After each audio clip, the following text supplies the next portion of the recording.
खाने के शौकीन ससुराल वालों पर भारी पड़ी बहू। अरे क्या देवर जी, आपका तो इतनी मिर्ची में बुरा हाल हो गया। अरे आपको तो स्पाइसी खाना पसंद है।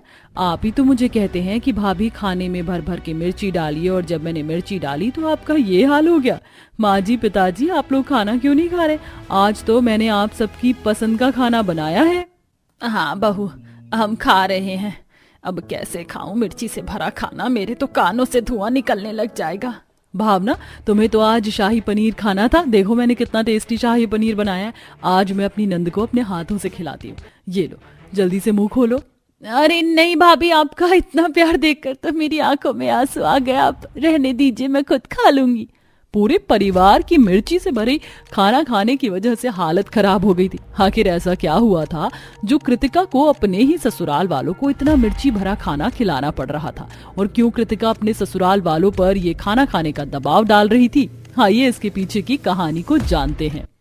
कृतिका बेटा, आज मैंने तुझे 3 रोटी दी थी, फिर भी सिर्फ तूने 2 ही रोटी खाई है। अरे तेरे उम्र के लोग तो 4-4, 5-5 रोटियां खा जाते हैं।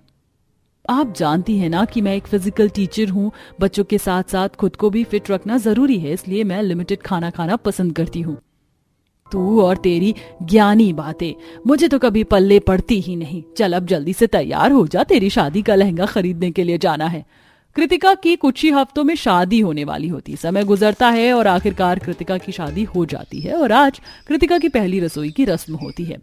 माँ जी, आज मेरी पहली रसोई की रस्म है, तो मुझे क्या क्या बनाना है आप बता दीजिए।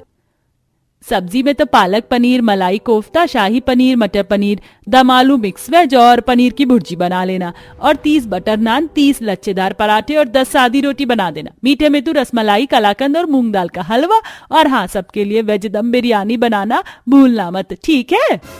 इतनी लंबी खाने की लिस्ट सुनकर कृतिका काफी हैरान होती है, लेकिन ससुराल में पहला दिन होने की वजह से कृतिका अपनी सास से इस बारे में कुछ नहीं कहती और रसोई में जाकर खाने की तैयारी करने लगती है। ससुराल में कहने को तो 5-6 लोग हैं, लेकिन माँ जी ने खाना तो 30-40 लोगों का बनवाया है।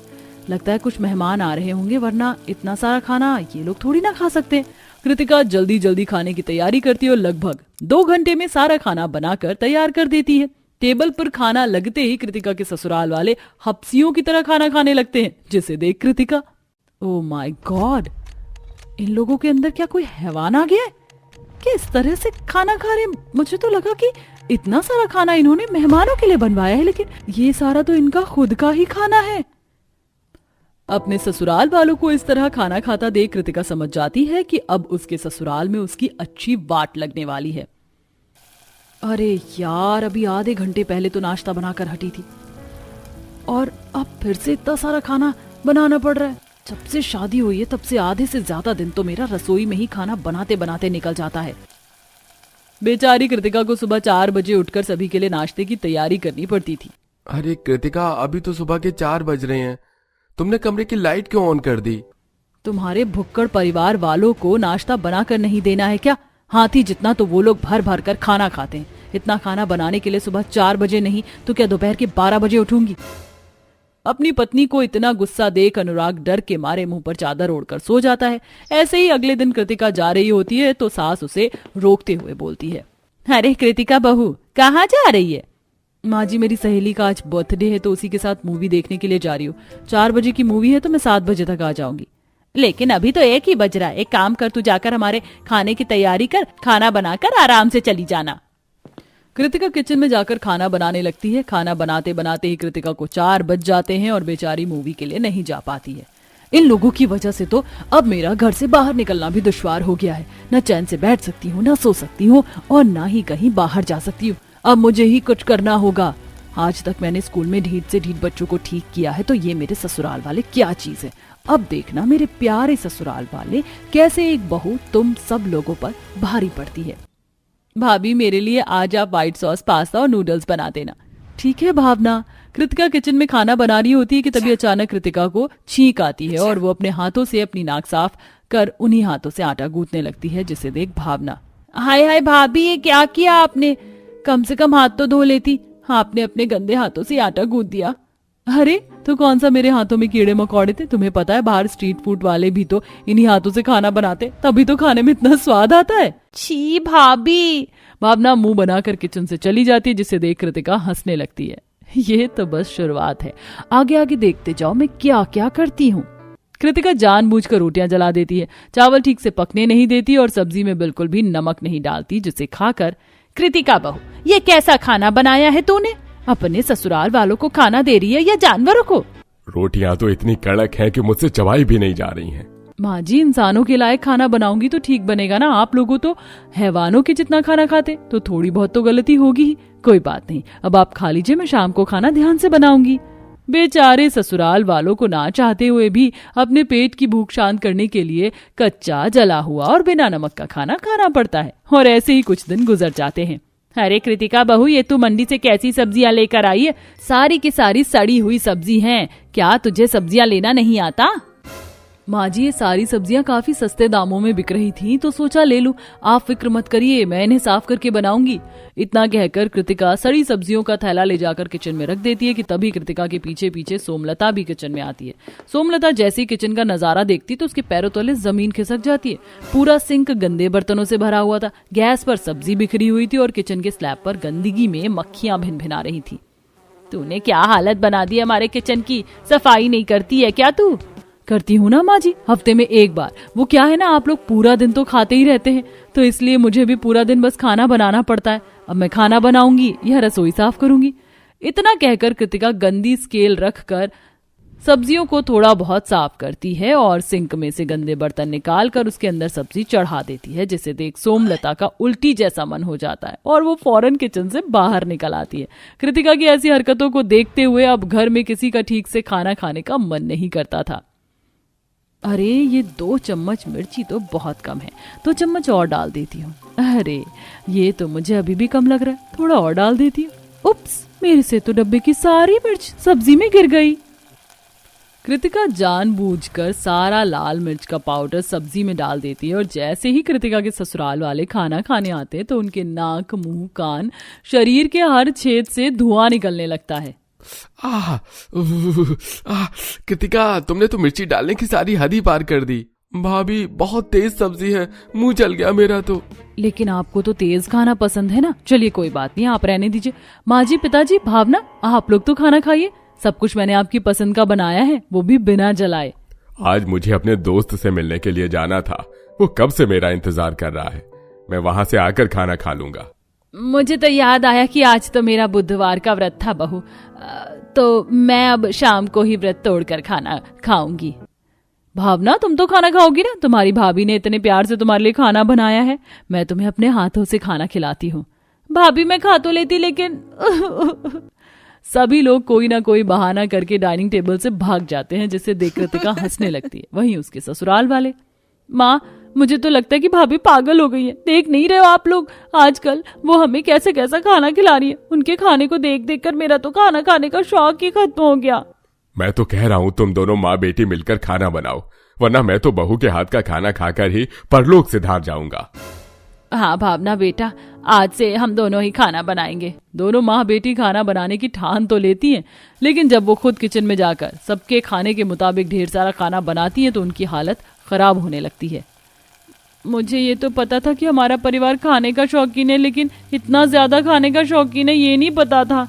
कमर दुखने लग गई मेरी तो रोटियां बेल बेले कर, अब और नहीं बेल सकती मैं रोटी। 2 से 3 दिन में ही पूरे परिवार की अकल ठिकाने आ जाती है, जिसके बाद अब वो सब खुद ही कम खाना बनाते हैं और कम ही खाते हैं, जिसे देख कृतिका, सही कहावत कही है किसी ने कि लातों के भूत बातों से नहीं मानते। अब आ गए ना सबके सब लाइन पर।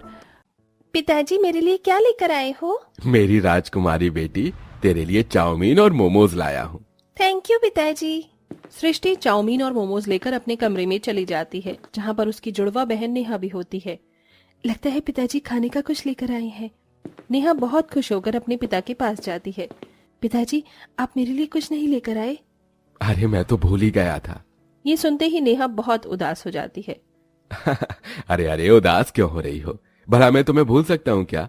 ये देखो, मैं तुम्हारे लिए भी लेकर आया हूँ। तभी वहाँ नेहा की माँ आती है और कहती है, अरे ये क्या कर रही हो तुम यहाँ पर? चलो जल्दी से रसोई में आओ, मेरी मदद करवाओ। माँ पहले मैं ये खा लूं, नहीं तो ठंडा हो जाएगा।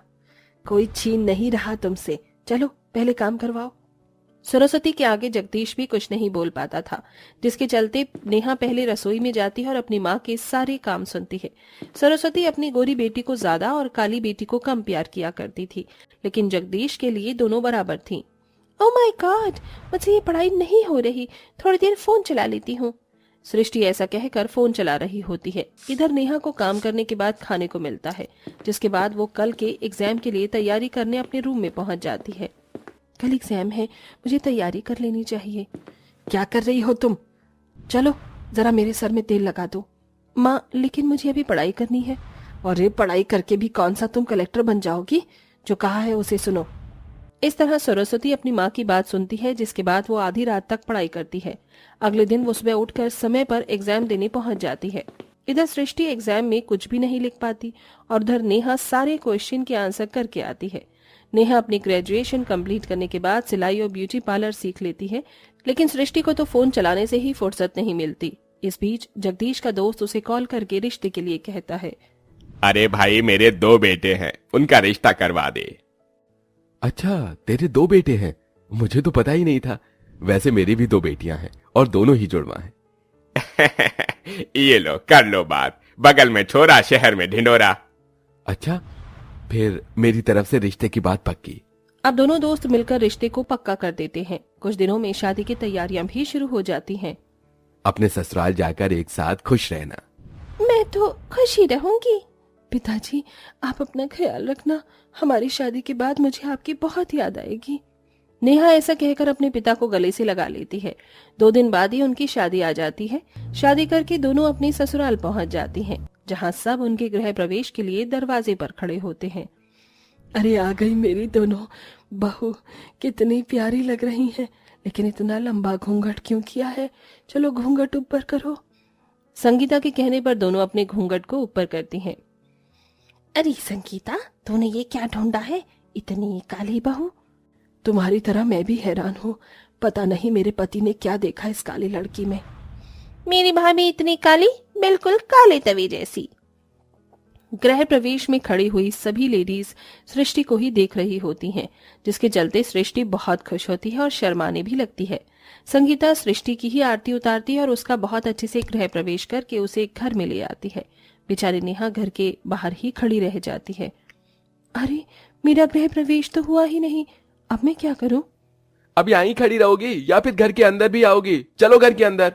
अपने पति जीतू के कहने पर वो घर के अंदर आ जाती है, जहां सृष्टि की तो सभी रस्में बहुत अच्छे से हो रही होती हैं, लेकिन नेहा को कोई पूछता भी नहीं और सब उसके काले रंग को लेकर बातें बना रहे होते हैं।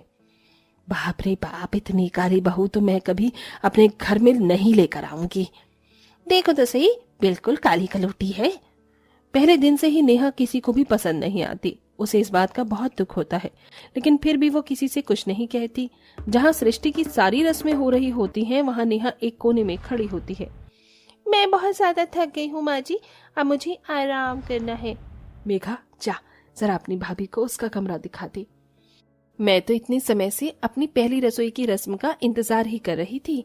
मैं आप सभी के लिए कुछ बना कर लाती हूँ। नेहा रसोई में जाती है और सबसे पहले एक पूजा की थाली लेकर वो गैस चूल्हे की आरती उतारती है। भगवान, ये मेरी पहली रसोई है और मैं चाहती हूँ कि सब लोग मेरी पहली रसोई की रस्म से खुश हो जाएं। गैस चूल्हे की आरती उतारने के बाद नेहा सभी के लिए शाही पनीर की सब्जी, रायता, पूरियां और साथ में गुलाब जामुन भी बनाती है, जिसके बाद वो खाने की टेबल पर उसे लगा देती है। जैसे ही सब खाना शुरू करते हैं तो उन्हें खाना बहुत ज्यादा स्वादिष्ट लगता है। क्या बात है भाभी, आपके हाथों में तो जादू है। चलो, इसे कुछ तो आता है। खाना तो सच में स्वादिष्ट है। सबको खाने की तारीफ करते हुए देख नेहा बहुत खुश होती है, लेकिन उसके बाद भी सबको सृष्टि की ही पड़ी रहती है। जितना प्यार सृष्टि को ससुराल में मिलता है, उतना प्यार नेहा को मिलता ही नहीं। ऊपर से घर के सारे काम भी नेहा को ही करने पड़ते हैं। एक दिन नेहा कपड़े धो रही होती है।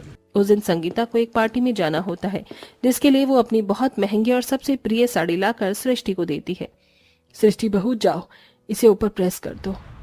मुझे तो प्रेस करनी ही नहीं आती, अब मैं क्या करूं? सृष्टि साड़ी ले जाती है और उस पर प्रेस करना शुरू करती है, लेकिन उसकी गलती की वजह से साड़ी जल जाती है। ये जलने की बदबू कहाँ से आ रही है? संगीता जैसे ही सृष्टि के पास आकर देखती है उसकी साड़ी जल चुकी होती है, जिसके चलते वो गुस्सा होने लगती है। हे भगवान, तुमने मेरी इतनी प्यारी इतनी महंगी साड़ी जला दी। अरे तुम्हें एक काम भी करना नहीं आता? अगर तुम्हें प्रेस नहीं करनी आती थी तो मुझे मना ही कर देती। मुझे माफ कर दो माँ जी। संगीता की आवाज सुनते ही वहां नेहा तुरंत पहुंच जाती है। अरे ये क्या, साड़ी जल गई? लेकिन कोई बात नहीं माँ जी, आप परेशान मत होइए, मैं इस साड़ी को ठीक कर देती हूँ।